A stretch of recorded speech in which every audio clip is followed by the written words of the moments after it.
இந்தியாவின் இதிகாசம் 2, மகாபாரதம் 1, ராமாயணம் 1.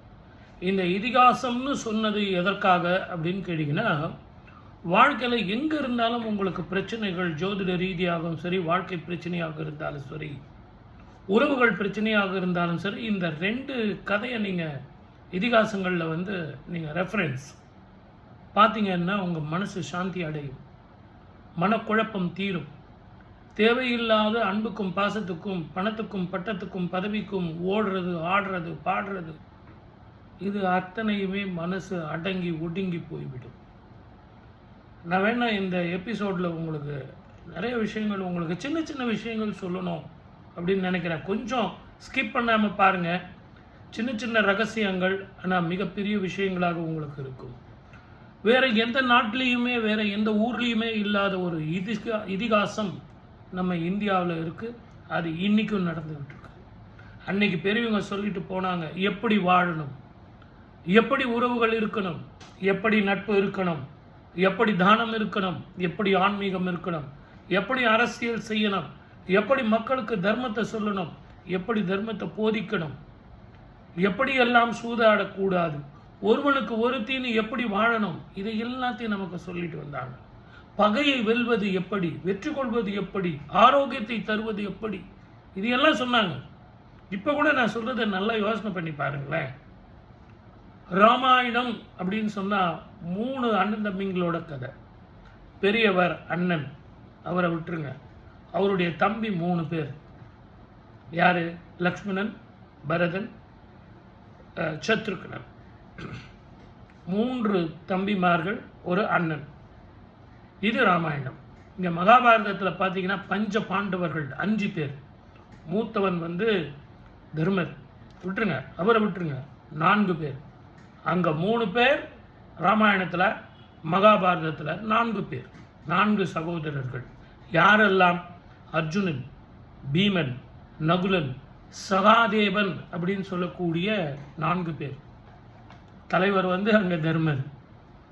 3 அண்ணன் தம்பிங்க, இங்கே 4 அண்ணன் தம்பிங்க.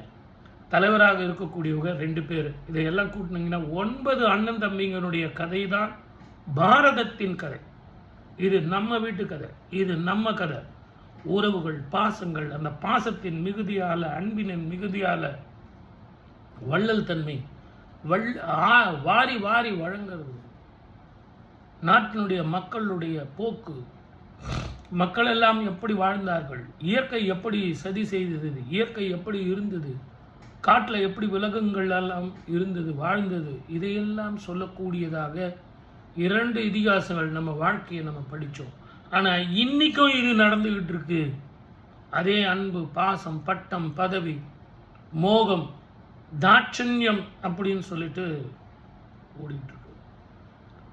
வாழ்க்கையில் இந்த 2 இதிகாசங்களில் சொல்லப்பட்டது எந்த காலத்திலையும் நடந்துகிட்டு இருக்கும். பாரதத்துக்கு உண்மையான ஒரு மிகப்பெரிய பொக்கிஷம் அதுதான். அடுத்து வர்ற ஜெனரேஷனுக்கு கூட இப்படி நடக்கணும், இப்படி தவறு செய்யக்கூடாது, இப்படி தவறு செய்தால் இப்படிப்பட்ட தண்டனை நமக்கு கிடைக்கும். அது அந்த காலம், அடுத்த பிறவியில் அப்படிங்கிறது இந்த பிறவியிலேயே கிடைக்கும்.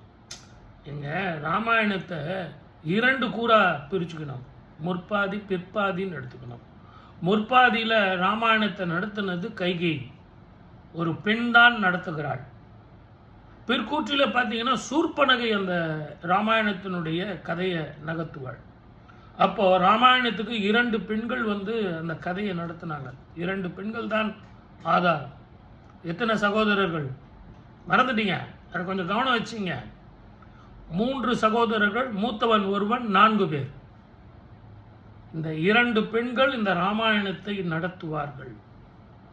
நடுவில் ஒரு பெண்ணும் கஷ்டப்படும். என்னுடைய தாய் சீதை, அவளும் கஷ்டப்பட்டா. எப்படியெல்லாம் வாழக்கூடாது, எப்படியெல்லாம் வாழணும், எப்படியெல்லாம் உறவுகளை மேம்படுத்த வேண்டும், அன்பை, பாசத்தை சொல்லணும். அடுத்தது மகாபாரதத்தை யோசித்து பாருங்க. ஒன்று மச்சகந்தி முதல் பாதியை மகாபாரதத்தை நடத்துவாள். 2வது பாதியை நடத்துவது திரௌபதி. அதுக்காக தான் பெண்கள் எப்படி வாழ வேண்டும், எப்படி இருக்க வேண்டும், எப்படி அரவணைச்சு போகணும், உறவுகளை எப்படி மேற்கொள்ள வேண்டும். மகாபாரதத்தின் 2 கூறா நம்ம பிரிச்சோம்னா இந்த 2 பெண்கள் நடத்துவார்கள். அப்போ ராமாயணத்தில் 2 பெண்கள், மகாபாரதத்தில் 2 பெண்கள். மகாபாரதத்தினுடைய கதாநாயகர்கள் 5 பேர், 4 சகோதரர்கள், ஒரு மூத்தவன், அவனையும் சேர்த்து 5. இந்த 5 அந்த ஒரு 4 9. இந்த பாரதத்தின் சகோதரர்கள் 9 பேர் நமக்கு பாடம் கற்றுக் கொடுத்தார்கள். இன்றைக்கும் நம்ம கற்றுக்கிட்டு இருக்கோம். அதே உடன்பிறப்புகள், இரத்தத்தின் அந்த மோகம் கொண்டவர்கள், பட்டத்தின் பதவியால் ஆசை கொண்டவர்கள், அத்தனை பேரும் கரு மாறலாம், உரு மாறலாம், காலங்கள் மாறலாம், யுகம் மாறலாம், யுக தர்மம் மாறலாம், ஆனால் அந்த அடிப்படை நூல் மட்டும் மாறவே மாட்டேங்குது. இது எதற்காக அப்படின்னா, ஒன்று போட்டி, பொறாமை, பட்டம், பதவி, மோகம், பணம், எனக்குள்ள பேரும் புகழும், தானத்தில் சிறந்தவன், வாக்கில் சிறந்தவன், ஆட்சியில் சிறந்தவன், புத்தியில் சிறந்தவன், இப்படி அவன் ஏதோ ஒரு பட்டம் வாங்கணும் அப்படின்னு சொல்லிட்டு தன்னுடைய பேரை நிறுத்தணும் அப்படின்னு ராமாயண காலத்தில் இருந்தும் மகாபாரத காலத்தில் இருந்தும் இருந்தார். ஆனால் 14 ஆண்டுகள் ராமன் காட்டுக்கு போனான். 13 ஆண்டுகள் சகோதரர்கள் 5 பேரும் காட்டுக்கு போனாங்க. அது நீங்கள் நல்ல ஞாபகம் வச்சுக்கணும். இது 14, அது 13. ஜோதிடத்தில் நமக்கு மிகப்பெரிய ஆண்டாக சொல்லப்படுவது ராகுமகாதிசை 18 ஆண்டுகள். இந்த 18 ஆண்டுகள் வனவாசம் அப்படிங்கிறது இந்த 2 இதிகாசங்களில் நம்ம பார்க்குறோம். எப்படியெல்லாம் தவறு செய்கிறோம், எப்படியெல்லாம் அன்பு பாசத்தினால தவறு செய்கிறதுனால வனவாசம் கட்டுகிறது. சார், அப்பா பேர் காப்பாற்றுறதுக்காக மகன் போனான், கரெக்டு. தர்மன் செஞ்ச தவறுக்காக தம்பி போனான், அதெல்லாம் கரெக்டு. நான் அந்த பிரச்சனைக்கே வரல. ஆனால் ஜோதிடத்தில் சொல்லப்பட்டது ராகு மகாதிசை 18 வருஷம், மிக நீண்ட வருஷம். சுக்கிர மகாதிசை 20 வருஷம். அதுக்கு அடுத்தது எதுன்னு கேட்டிங்கன்னா ராகு மகாதிசை.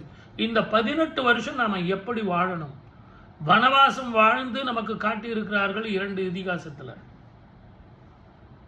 அப்போது ஜோதிடங்கிறது இன்னைக்கு நேற்று சொல்லப்பட்டதல்ல, இதிகாசத்தில் மிக தெளிவாக சொல்லப்பட்டு இருக்கு. ராகுனுடைய தாக்கம் என்ன, ராகுனுடைய வள்ளல் தன்மை என்ன, அவன் தரும் அனுபவங்கள் என்ன, அவன் தரும் உறவுகள் என்ன, அவன் என்னெல்லாம் உங்களுக்கு கற்றுக் கொடுத்துருவான். அரண்மனையில் இருந்து, அந்த புறத்தில் இருந்து நடுத்தெருவுக்கு வந்துடுவீங்களா அப்படிங்கிறத மிக தெளிவாக சொல்லக்கூடியவன் ராகு மகாதிசை. ஆனால் அந்த ராகு மகாதிசை முடிஞ்ச உடனே குரு மகாதிசையில் மீண்டும் நடுத்தெருவில் இருந்தவன் அரண்மனைக்கு போய் கோல் வச்சுவான். அந்த அனுபவங்கள் அவனுக்கு மிகப்பெரிய திறமையை கொடுக்கும், அவனுக்கு மிகப்பெரிய ஆளுமையை தரும் அப்படிங்கிறது தான் ரகசியம். ஆகவே இதிகாசங்கள் என்பது பொய் அல்ல, இன்றும் நடந்து கொண்டிருக்கிறது. இன்றும் பாச போராட்டம், பட்ட போராட்டம், பதவி போராட்டம், தினம் தினம் நாம் வாழ்க்கையை கற்றுக்கிட்டு தான் இருக்கிறோம். அதுதான் வாழ்க்கை. முழுமையாக ஒரு வாழ்க்கையை புரிந்து கொள்வதற்குள் நம் வாழ்க்கை முடிஞ்சு போயிடுது. அதெல்லாம் கரெக்டு. சப்ஸ்கிரைப் பண்ணுங்கள் சார். இதை பார்த்துக்கிட்டே இருக்கீங்களே வழியே பண்ண மாட்டேன்றீங்க. சப்ஸ்கிரைப் பண்ணுங்கள், ஷேர் பண்ணுங்கள், கமெண்ட் பண்ணுங்கள், எல்லாருக்கும் ஷேர் பண்ணுங்கள். நன்றி, வணக்கம்.